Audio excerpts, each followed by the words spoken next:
Hi friends, అందరికీ welcome back to YR kitchen and vlogs.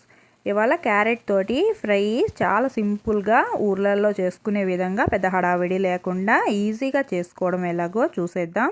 ముందుగా stove వెలిగించుకొని pan పెట్టుకొని హీట్ అయిన తర్వాత 2-3 టేబుల్ స్పూన్స్ ఆయిల్ అయితే వేసుకోవాలి. ఆయిల్ హీట్ అయిన తర్వాత పోపు కోసం కొంచెం ఆవాలు, కొంచెం జీలకర్ర, కొంచెం మినపప్పు వేసుకోవాలి.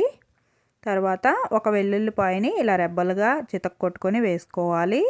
తర్వాత 1 లేదా 2 ఎండుమిర్చి వేసుకోవాలి.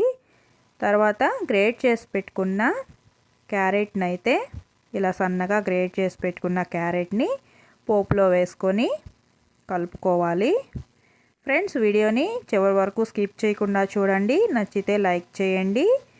మీరు ఎలా చేస్తారో కామెంట్ చేయండి. ఒకసారి వీడియోస్ అన్నీ వెరిఫై చేసి ఛానల్ని సబ్స్క్రైబ్ కూడా చేసుకోండి.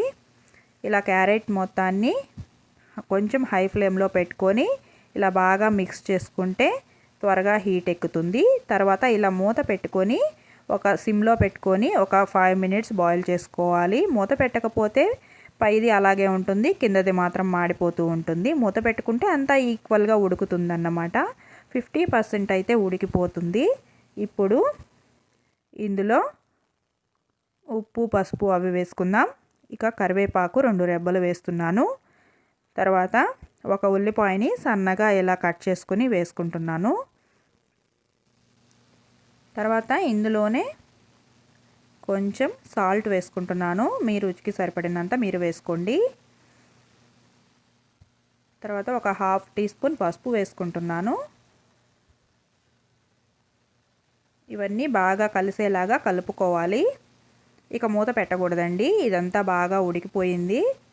ఇలా కలుపుతూ ఉంటే బాగా ఫ్రై అయిపోతుంది. తర్వాత 1 టీ స్పూన్ మిరప్పొడి కూడా వేసుకుంటున్నాను. మీ రుచికి సరిపడినంత మీరు కారం తినే వాళ్ళని బట్టి అడ్జస్ట్ చేసుకొని వేసుకోవచ్చు. తర్వాత కలుపుతూ ఉండాలి. 2 మినిట్స్ ఇలా కలుపుతూ ఉంటే మనం వేసిన ఉప్పు, పసుపు, మిరప్పొడి అంతా క్యారెట్స్కి నీట్గా పట్టుకొని బాగా వేగిపోతుంది.